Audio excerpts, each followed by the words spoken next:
नमस्कार।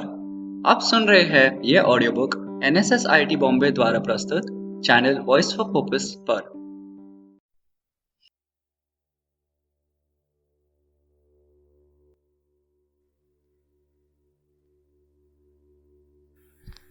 भाग 9। ईर्ष्या। प्रताप चंद्र ने विरजन के घर आना जाना विवाह के कुछ दिन पूर्व से ही त्याग दिया था। वह विवाह के किसी भी कार्य में सम्मिलित नहीं हुआ, यहाँ तक कि महफिल में भी न गया।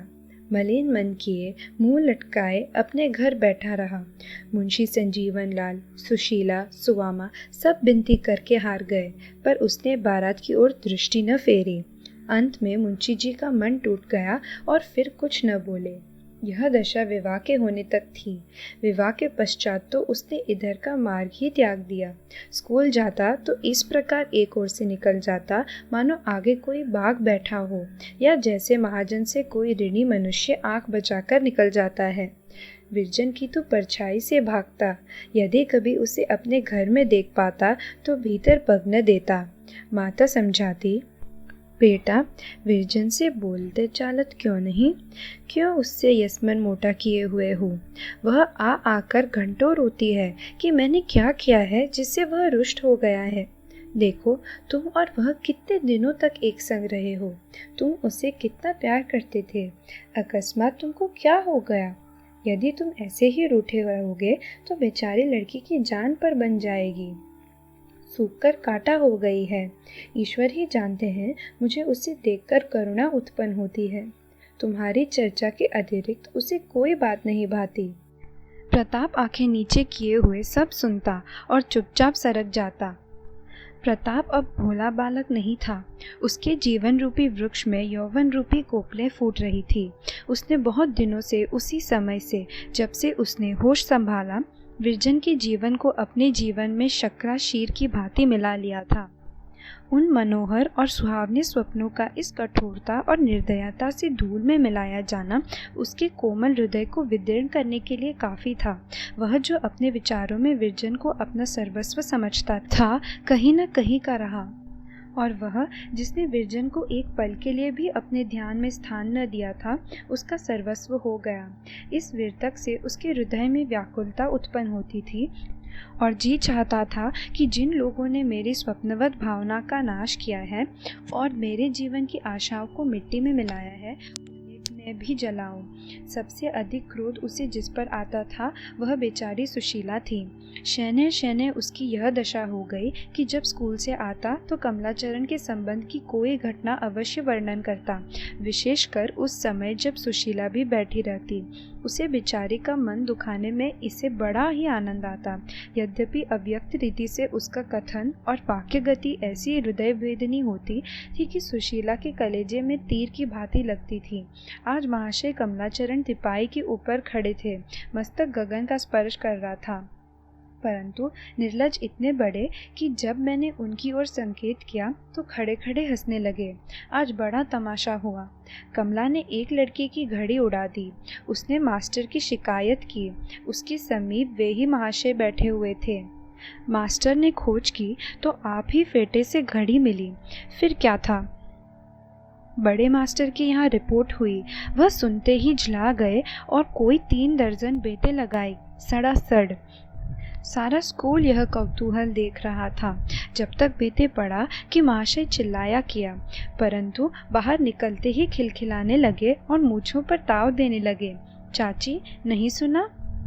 आज लड़कों ने ठीक स्कूल के फाटक पर कमलाचरण को पीटा, मारते मारते बेसुध कर दिया। सुशीला ये बातें सुनती और सुन सुनकर कुढ़ती। हाँ, प्रताप ऐसी कोई बात विरजन के सामने न करता।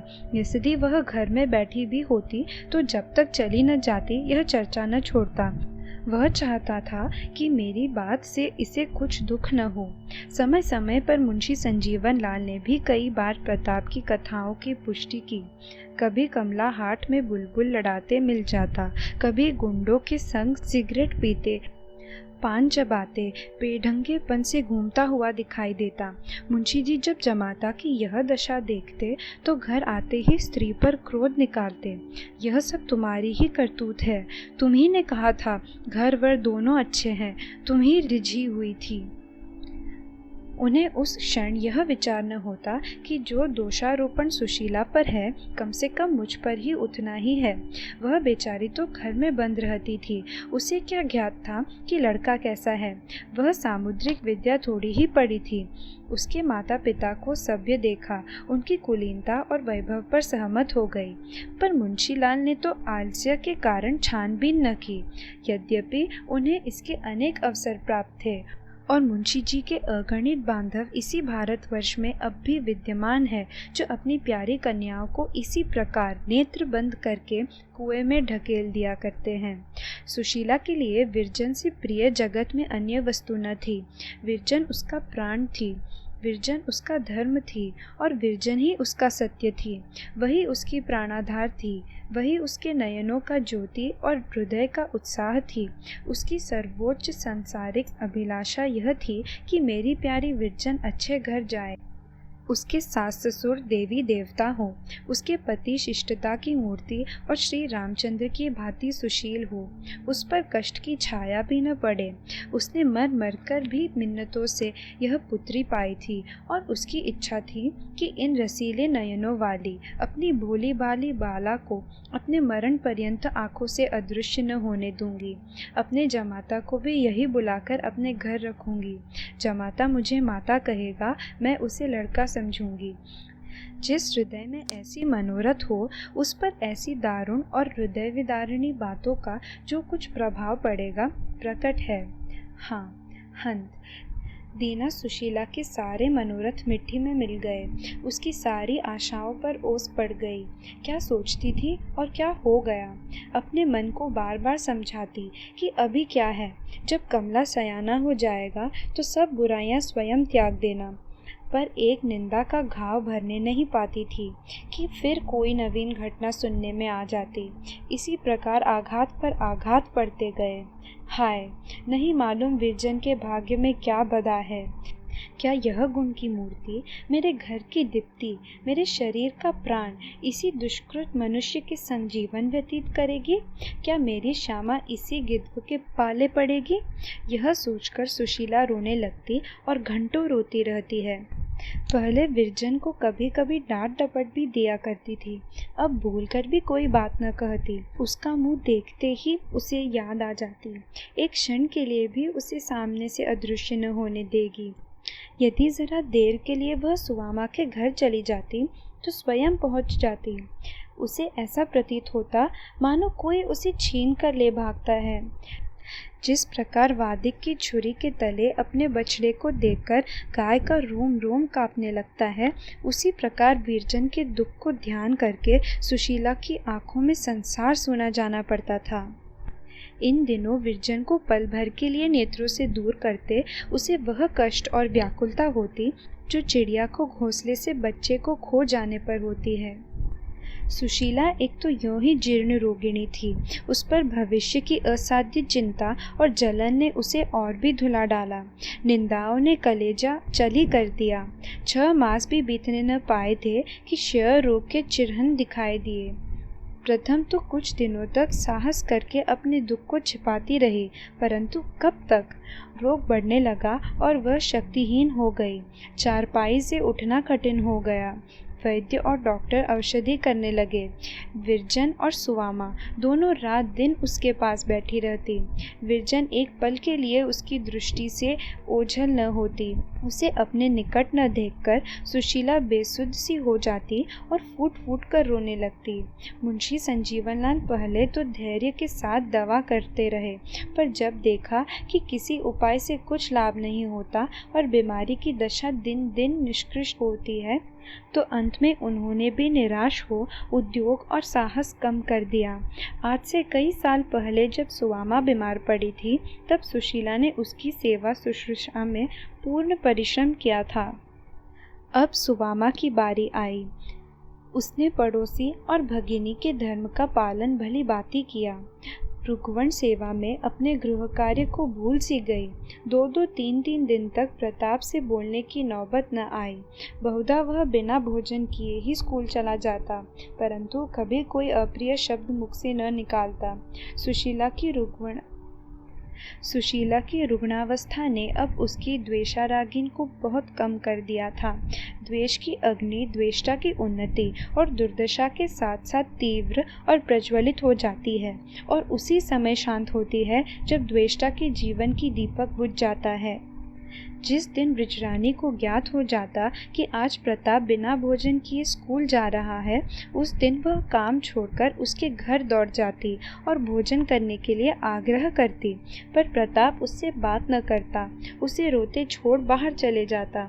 निस्संदेह वह विरजन को पूर्णतः निर्दोष समझता था, परंतु एक ऐसे संबंध को जो वर्ष 6 मास में टूट जाने वाला हो, वह पहले ही से तोड़ देना चाहता था।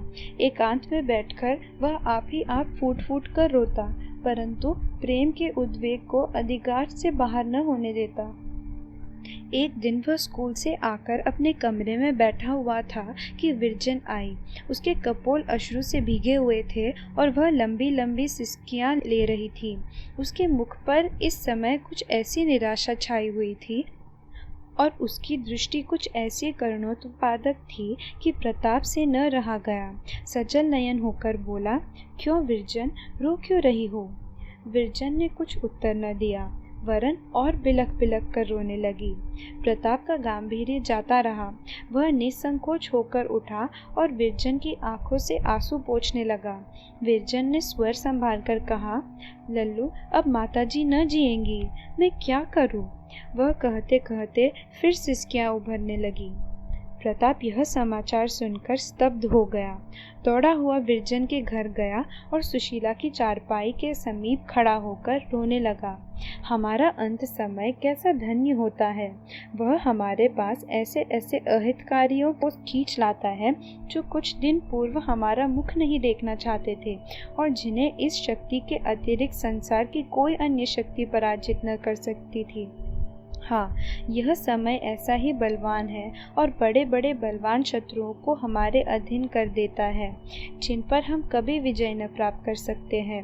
उन पर हमको यह समय विजयी बना देता है।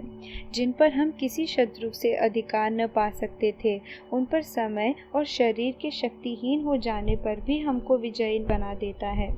आज पूरे वर्ष भर पश्चात प्रताप ने इस घर में पदार्पण किया। सुशीला की आंखें बंद थी, पर मुखमंडल ऐसा विकसित था जैसे प्रभातकाल का कमल। आज भोर ही से वह रट लगाए हुए थी कि लल्लू को दिखा दो।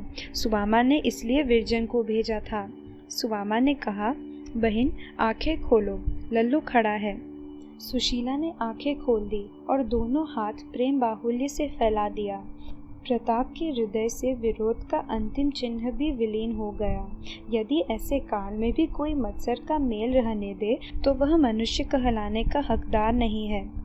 प्रताप सच्चे पुत्रत्व भाव से आगे बढ़ा और सुशीला के प्रेमांक में जा लिपटा। दोनों आधे घंटे तक रोते रहे। सुशीला उसे अपने दोनों बाहों में इस प्रकार दबाए हुए थी कि जैसे वह कहीं भाग रहा हो। वह इस समय अपने को सैकड़ों धिक्कार दे रहा था कि मैं ही इस दुखिया का प्राणहारी हूँ। मैंने ही द्वेष दुरावेग के वशीभूत होकर इसे इस गति को पहुँचाया है। मैं ही इस प्रेम की मूर्ति का नाशक हूँ। ज्यों ज्यों यह भावना उसके मन में उठती, उसकी आंखों से आंसू बहते। निदान सुशीला बोली, लल्लू, अब मैं 2-1 दिन की और मेहमान हूँ। मेरा जो कुछ कहा सुना हो क्षमा करो।